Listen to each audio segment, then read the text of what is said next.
Magandang araw mga kaibigan. Bigyan natin ngayon ng reaksyon itong pinaka-latest na post ni Mr. J. Zonza. Posted 3 hours ago. Sabi niya, no money for the men in uniform pensioners. Sad New Year. More money for congressmen and senators. Happy New Year.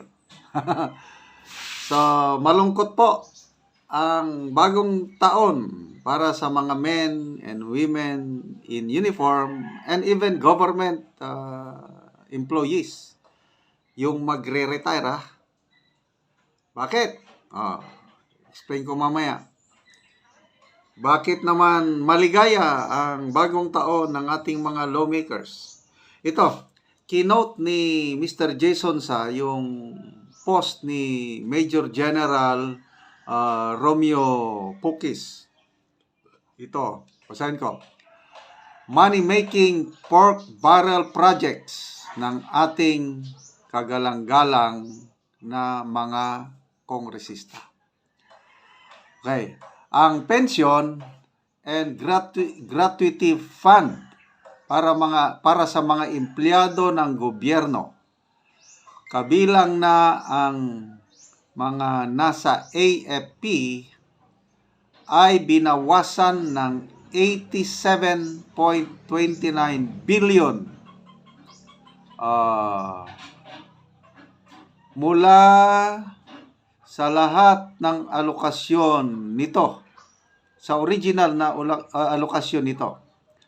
Ang halagang ito ay isinama sa iba pang pagkukunan ng pundo at sa halip ay inilipat sa DPWH para suportahan ang mga proyekto sa flood control, AKAP at iba pang mga money-making pork barrel projects ng ating kagalang-galang na mga kongresista, mga AFP at iba pang military and uniform personnel pensioners.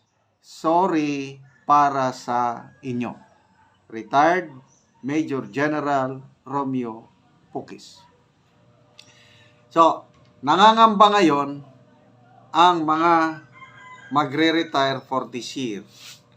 Kasi, biruin mo yung 87 billion na binawas. Dinala doon sa DPWH. So, after so many years, karamihan yan, mga about 25 to 30 years, itong mga military and uniform personnel magre-retire, magpapahinga. Alam nyo, ang sarap po yung feeling ng mag-retire. Noong 2015, September 2015 ako nag-retire after more than 34 years sa government service. One of the best moments in my life nung nag-retiro na ako. Kasi wala na akong iisipin eh.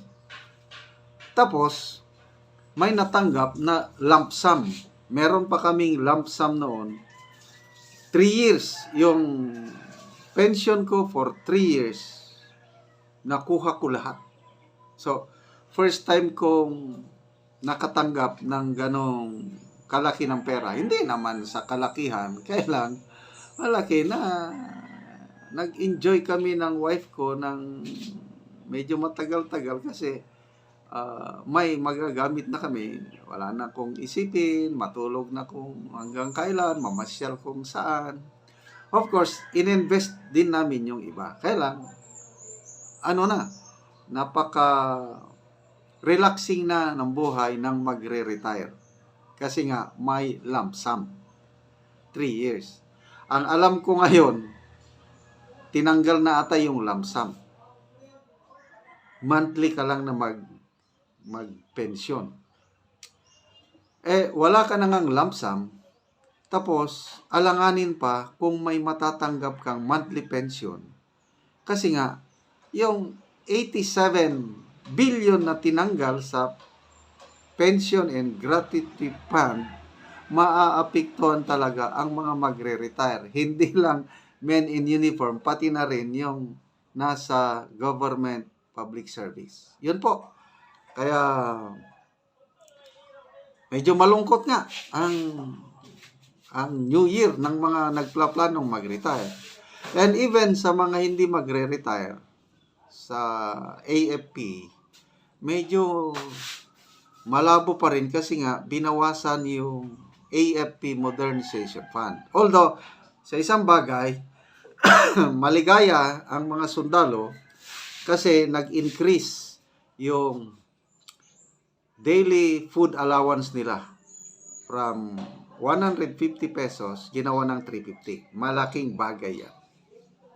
Pati KAFGU, yung mga paramilitary groups o volunteer force natin na KAFGU, walang sweldo yan sa gobyerno. Ang natatanggap lang nila, daily food allowance, 150.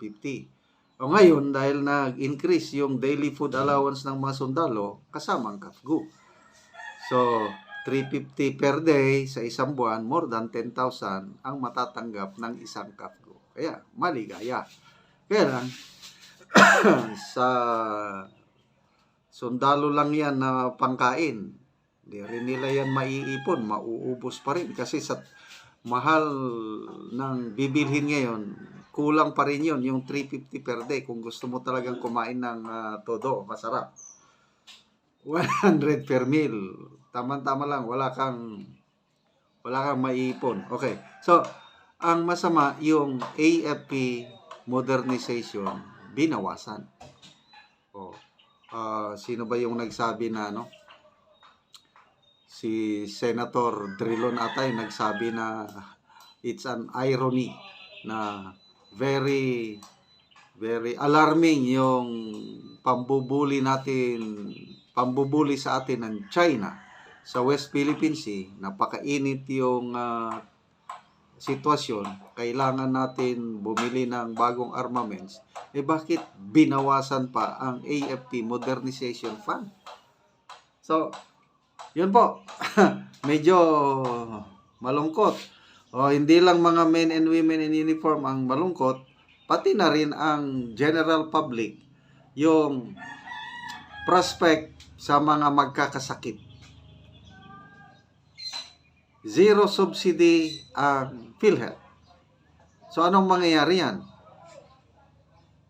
Posible, yung mga direct contributors, kung hindi man ngayong taon na ito, next year, baka tataas na naman ang kanilang contribution.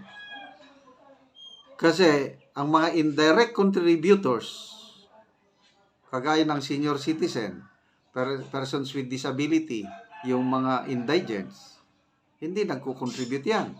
Walang monthly na hulog. Ang dapat na magbayad noon yung subsidy ng government. Wala na, zero. So, anong mangyari sa pundo ng PhilHealth? Sabi nila, marami daw. Anong marami? There is serious fiscal mismanagement sa PhilHealth. May nananawagan nga, dapat sibakin. Sibakin na ng Pangulo ang mga top PhilHealth officials kasi nami-mismanage ang PhilHealth. So, wala na. Sad New Year sa mga magkakasakit.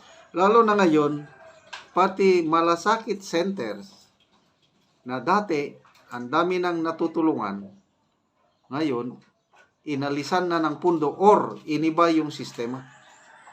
Dati, punta ka sa ospital, nandun yung lamesa o opisina ng malasakit center, mag-fill up ka lang ng form, may konting interview din, matutulungan ka na. Ngayon, hindi na daw Dadaan ka daw sa mga congressmen. Yung nabasa kong comments yung mga nakasubok na. So, bakit dadaan ka sa mga congressman? Alam mo na, malapit ng eleksyon. AKAP. Anong sabi sa AKAP? Conditional implementation. Bakit ngayon lang na magkaroon ng conditional implementation? for year 2024, 26 billion. Ang laking pera no naakap. Bakit walang ganong guidelines? So, ibig sabihin, wala lang. Kanya-kanya lang bigay. So, hindi pa rin kasiguruhan yung conditional implementation. Basta ang perception ng iba, karamihan, gagamitin sa election ang AKAP na yan. So, sorry na lang sa mga kapwa kong members ng military and uniform personnel magre-retire. Hopefully kami na mga retired na hindi na maapektuhan kasi talagang nakaprograma na ang aming pensyon.